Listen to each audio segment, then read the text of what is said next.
தேவனுடைய பரிசுத்த நாமத்திற்கே மகிமை உண்டாவதாக. இன்றைய வேத பகுதி மத்தேயு 12ஆம் அதிகாரம் 35ஆம் வசனம் முதல் 37ஆம் வசனம் வரை. நல்ல மனுஷன் இருதயமாகிய நல்ல பொக்கிஷத்திலிருந்து நல்லவைகளை எடுத்து காட்டுகிறான்.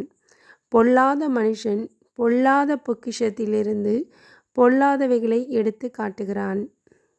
மனுஷர் பேசும் வீணான வார்த்தைகள் யாவும் குறித்து நியாய தீர்ப்பு நாளிலே கணக்கொப்புவிக்க வேண்டுமென்று உங்களுக்கு சொல்லுகிறேன். ஏனெனில் உன் வார்த்தைகளினாலே நீதிமான் என்று தீர்க்கப்படுவாய், அல்லது உன் வார்த்தைகளினாலே குற்றவாளி என்று தீர்க்கப்படுவாய் என்றார்.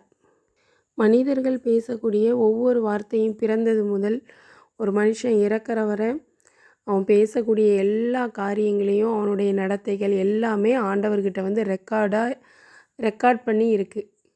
மனிதர்கள் பேசக்கூடிய ஒவ்வொரு வார்த்தையும் சரியாக இருக்கணும். வீணான வார்த்தைகள் பேசக்கூடாது. வீணான வார்த்தைகளை குறித்து நியாய தீர்ப்பு நாளில் அந்த வார்த்தைகளுக்கு கணக்கு கொடுக்க வேண்டியிருக்கும். ஒரு மனுஷன் நல்ல மனுஷனாக இருந்தால் அவனுடைய இருதயத்தில் நல்ல எண்ணங்கள் இருக்கும். அவனுடைய வாயிலிருந்து வரக்கூடிய வார்த்தைகளும் நல்ல வார்த்தைகளாக இருக்கும். ஒரு மனுஷன் பொல்லாத மனுஷனாக இருந்தால் அவனுடைய இருதயத்தில் பொல்லாத சிந்தனைகள் இருக்கும். வாயிலிருந்து வரக்கூடிய வார்த்தைகளும் பொல்லாத வார்த்தைகளாக இருக்கும். நம்மளுடைய வாயின் வார்த்தைகளை வச்சு தான் ஒரு மனுஷன் நீதிமானா அல்லது அவன் குற்றவாளியா அப்படிங்கிறது தீர்க்கப்படுது. அதனால நம்மளுடைய வாயின் வார்த்தைகள் சரியாக இருக்கணும். தேவையான வார்த்தைகளை மட்டும் பேசணும்.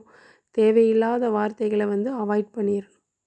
சில பேர் என்ன பண்ணுவாங்கன்னா, அடுத்தவங்களை பற்றி கூடி இருந்து பேசிகிட்டு இருப்பாங்க. அடுத்தவங்க வீட்டு விஷயங்களை, அடுத்தவங்க காரியங்களை இதை மாதிரி பேசும்போது அவங்களுக்கு அடிஷ்னலாக எக்ஸ்ட்ராவாக அவங்க வீணான வார்த்தைக்குரிய கணக்கு அவங்களுடைய பேரில் வந்துடும்.